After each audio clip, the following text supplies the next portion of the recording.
He had a nice give and take with a media person as well at his press conference where, he seems like he doesn't maybe appreciate the things that we're focusing on and how we're focusing on them. No, I mean, guys, if you guys really understand how things really operate, I understand outrage and drama sells. Like, you're not, guys, like, if you really understand, like, how things really operate, that there's nothing there. So I don't know what, I haven't given 1 second of thought about it. Mike, we're not going on this. We'll talk about the Tennessee Titans, the big game we have going on. I'm not, you can ask rumors and innuendos. I can go find sensational stories. We can talk about climate change. What's your thought on climate change? You want to go down the road? Nice. We'll talk about world politics. We can do that too. I'm sure you got an opinion. What's your thought on climate change? No, I'm just saying. That's what you're doing here. Let's talk about the Titans and let's talk about the Falcons and let's talk about football. No, you got to do your job, but there's. I'm just saying, I'm just giving my point. See, that everything you do, it's 2023. Everything is transparent. It's amazing to think that he was being asked about the treatment of Bijan Robinson and the reporting of his injury and if he was going to play, if he was not going to play. And obviously, people were losing their minds on the internet about it all. And it got much bigger, I think, than the actual story, which it was. And then what he was being accused of, I think he was thinking, this is so dumb to even talk about. And I would have liked to hear a nice little climate change debate there. Yeah. Because I assume he probably would have had some solid thoughts on it all. Ladies and gentlemen, with a drive 5 on this glorious Thursday, head coach of the Atlanta Falcons, who are number 1 in the NFC South. Hell yeah. Head coach Artie Smith. Yeah, Coach, what's going on? Let's dive right in. Climate change. How do we fix it? I bought an electric vehicle. Okay, I bought an electric vehicle, so I'm trying to save the world. Some people still got gas. I mean, they're saying they're saving the world. I'm making it. No, I'm joking. I appreciate the fact that you kind of brought to the point that everything has to be dramatized and made into a big deal. I appreciate that that was your answer to that. Like, hey, I am giving you the response to your question. It's ridiculous. It got blown out of proportion. That situation, though, was blown out of proportion with Bijan. When one of those things happens on game day, I assume is when it takes place, how do you make the decision that's right for Bijan, most importantly, the team, and how you have to handle it all? What was that like for you, and does that come through your coach's manual as you were coming up in the game? Well, Pat, it's for a lot of players. I mean, things happen during the games all the time, and you're changing your strategy. I mean, whether you're going with the hot hand or, you can tell somebody, need a couple plays here or there because something happened and, you're trying to fix it. I mean, there's all kind of decisions you make. But again, I understand why people, have questions about certain players because they're passionate about, their team or, whatever fantasy team they're on and like that. I got all that. But in a coach's mind, all you're trying to do is win a game. And it's like, so sometimes there's so many layers to it, but at the end of the day, I hope we're not devaluing winning a football game and decisions you're trying to make as a coach, whether I'm putting you out there to punt or letting you go back and drop back to throw, whatever the play is, to win the game. I mean, that's all your mind is.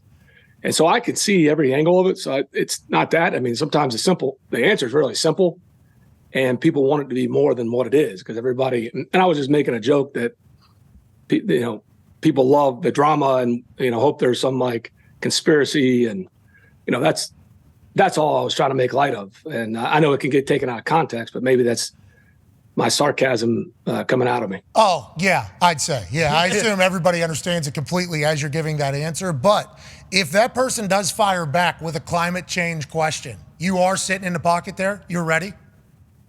I'm always ready. You know who else is always ready? Young Wei Koo, bro. Hey. He's the best. Dude, he had it was Steph Curry from 51. That's not a short kick at all. From 51, hits that thing and even does a walk-off as it's flying through the air with a little bit of a draw from the left to the right. It was beautiful. I mean, he knows, he's walking off while that thing's not even through. He's great onside kicker. Obviously, I got massive respect for that. But this dude seems to never get rattled about anything. I think there's a lot of stats that have come out since he's done this. He's one of the greatest of all time right now. What a weapon you guys have in your locker room, and what a kick for that dude. Yeah, he's awesome. I mean, Youngway, he's made so many clutch kicks the last couple of years. I love his whole demeanor. You know how it is, Pat. It's a tough job. I mean, you're sitting there, on the sideline and it's like your one shot gets magnified, and it takes a special mindset. And every specialist I've ever worked with are unique. You let them be themselves. I used to joke with Morstead. I got to work with Morstead. He had his little blowout bag, and I used to want a theme music. He had to go in the work. It's my favorite routine I've ever seen. And Thomas is the best. So we had him a little bit here in 21. And so he needed to get a pump in. And then he comes rolling out like he's coming out of the bullpen, and he has a blowout bag. And nobody knew what was in that blowout bag. So if hopefully somebody in New York can ask right now and find out what's in Morstead's blowout bag. He claimed it was extra cleats. It was all kind of stuff. But I thought he needed a theme music. So, again, that was Morstead's thing. Colquitt, I don't know if you know Colquitt. I'm sure you do, in the punting mafia world. All of them, yeah. All of them, yeah. Yeah. And, he had his own routine. One of the funnier people I've been around. So, we've had been around a lot of them. And Koo's got this confidence, and it's real. Like, I love his, build up. Like, when you get the TV camera, when you go back and watch it, it's great. Like, that's who he is. I love that he has a little moxie out there. I love how handsome he is, too. He is, the hair is, phenomenal. Get that helmet off as fast as possible, Youngway. You have a weapon up. Yeah. You need to find. We'll have to get you a copy of it. We have one of our linemen, Ryan Newsel. There's one of the most hilarious pictures I've ever seen in a celebration. Was trying to celebrate, and somehow there's a still shot of him choking Koo out in pure celebration. It's the weirdest thing I've ever seen. / best thing I've ever seen. We'll have to get that to you. Yeah, please do. We would love to hang that in the studio. That is amazing. I'm going to hang it in my office. Okay. Will you sign one and send it to? Actually, can we get the choke? Oh, we need Koo to sign it and Newsel. Yeah, and you on there certainly. But nice choke slam in the middle of a celebration. Get the boys going. AJ has a question for you. Coach, you spoke about people like fan bases are passionate about their team. Obviously, something that I noticed when you watch your team play is how passionate you are on the sideline. So are you aware of that, the fact that there's a camera on you at all times? And have you ever caught yourself saying, ooh, that was a weird reaction, or ooh, I wonder how that looks, and I wonder if you have any family or kids or anyone that tries to tell you, hey coach, hey dad, you look awesome on the sidelines. Like, we could tell you are really into this game. Yeah, I've got, I'm one of 10, so I've got all kind of family and cousins and friends. And I think so, you try not to show it. I am who I am, I guess. But when it comes down to it, you got to keep a clear mind as you're managing the game. But yeah, I don't care. I mean, I am passionate about what I do.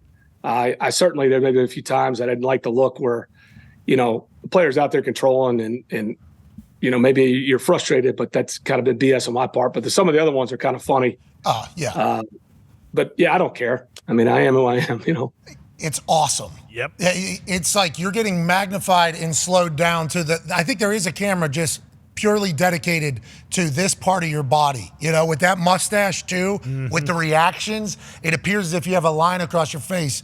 It's been awesome to watch. Number one in the NFC South too. That's not getting talked about.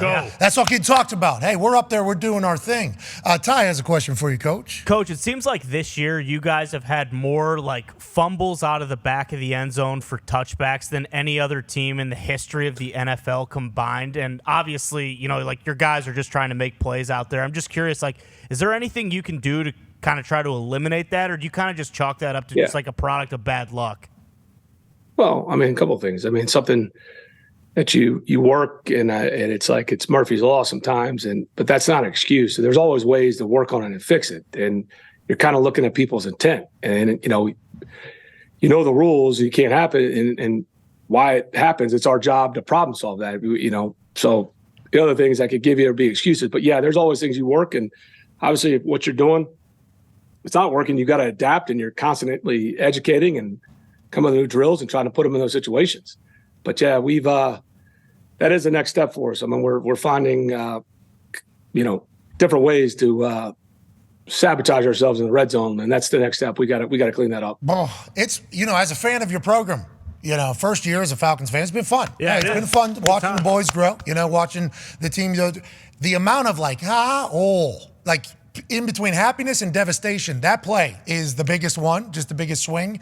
And it's like you guys have it more often than anybody else. Nice little calluses built in the cardiac department watching you guys. Yeah, it's awesome. Thank you for that. I appreciate it. Need it. Yeah, now you talk about getting cussed out by your family. Like, it's like, why do y'all do that to us? Like, why do you got to make it down? I promise you, we're not trying to do that. We're just trying to win and not do that. So Connor has a question for you, Coach. Yeah, Coach, kind of a two-parter here. First, obviously, you were with Tennessee. What's it like kind of preparing for a team and a coach that you were with, Vrabel, especially with all the familiarity between the both of you? And then the second part is scientists just discovered a missing continent that has been missing for the past 155 million years. I'd love to hear your thoughts on that as well, because I assume you've been reading the news all the time. Mm-hmm.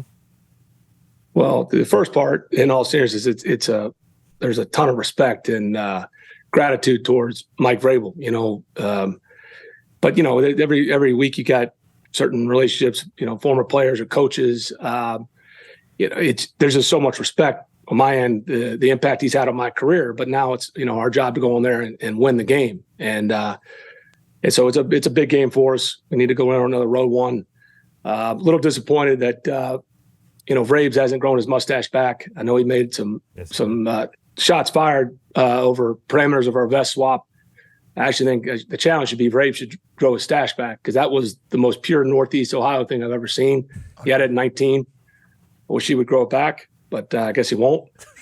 But thanks for letting us down, Vrabes. Thanks for letting us all down. Yeah. It's a good mustache. Letting AJ and the rest of the Ohio State and people of Ohio down. But anyways, to your second question about the continent, I'd have to do more research. I haven't heard that one, so I can't give you a good answer. All right. Well, Coach, I want to let you know, as we close out of ESPN, I'd like to inform you that you are the Atlanta Falcons nominee for the Salute to Service Award because of your service to the military and to everything that you do. Congratulations on a second time, and thank you for honoring the badasses of the United States of America. I was a finalist, lost to Coach Ron Rivera. We're all giving back. We all appreciate the hell out of them and you. Boom. Now we're off. We just hit a hard out right there, Coach. You just watch. You just watch Bob Ross right there. I feel real good about where I'm at. You should. I feel real good about where I'm at right now. That's not normal. I feel really solid. But anyways, Coach, you are the nominee for the Salute to Service Award for the Atlanta Falcons. This is the second time you've been nominated. I would like to say thank you for being a human that gives back, not only as a football coach and making millions of people happy that are Falcons fans, but also to the folks of the military. Not just military folks, the ones serving, but their families as well. I've had a chance to go on a USO tour. I know you did one over in, I believe, where'd you go? Your Eastern? We went to Germany, Romania, and Bulgaria. Man. So the Eastern Europe, man, that was a cool trip, and that's the area of the world now. And obviously, it's picking up among other things in the Middle East, and that was eye opening. It was the least we could do to give back. Yeah, and when you meet them and you hear their stories, you think to yourself I'm nowhere near as tough, courageous, or as cool as these humans are. That'll sign a line that says yeah, if something pops off, I'll be the fucking one. I don't have that. I'm very grateful for that. And congrats to you kicking ass. And obviously your dad, Marine in that thing. I assume that plays the part, but you're a good human, Coach. You're a good human. No, so are you guys. In all seriousness, I'm off the air now. Yeah. No, we're live still. We're live still. We're live on YouTube. That's all right. But that really was the inspiration for Ryan Nielsen, our D coordinator, and myself, our stashes. It came from those Army guys when we were riding around in those tanks with those guys in Bulgaria. We told them, some of them were rocking the stash that they could over regulations, and that's kind of been and Nielsen's, that was our inspiration while we're rocking the stashes right now. Man, that is awesome. Coach, you continue to be more legendary every time we get a chance to chat with you. How about that? We appreciate your time. We're pulling for you, but also everybody else that gets nominated has done good for the community and the military, so we're grateful for everybody. You're the man. Keep going, Coach. I appreciate you guys. Hey. Thank you. Are you going to tell Vrabes about the mustache? You hoping this message gets to him? How are we getting him? He'll get to him. He'll get to him. He'll find a way. He texted me after he shot back today, so I know this will get around to him. We know you're watching, Coach. It could be a physical handshake, you think, Coach, at the end? Like you got to pat each other's back really hard? No, it won't be the one of those. I'm sure it'll be a little brief one, but no. I should go for the bro hug because he won't like that. That'll be a good. Hold on to him for a while. Hold on to him for like 20 seconds. Yeah, that's real dramatic. Yeah, he'll be so like Especially if he irritated. loses. Oh my God! Walk up to him, right? Arms open. Thank you. Thank you Thanks, so much. guys. All right, Coach Artie Smith. Thank you. We're just wasting his day. All right, guys, I got to go coach the Atlanta Falcons real quick. They're waiting for me. Let Braves know we keep trying to call him too, and he's not answering. Yeah, what's that all about? Yeah. Let's call him. Get him back on the line. You seem a bit frustrated with some of those media questions. All right. A little. Why are you holding your hands like that? That was awesome. And then him biting his teeth. Braves, how was he holding his hands? Yeah, There's no way. Yeah, it had to be something he might. ridiculous. He'll be on the field. Yeah, I'm sure he has a cell phone on the field. Vrabes has boxing gloves on right now. They're walk through. This guy. What's his deal?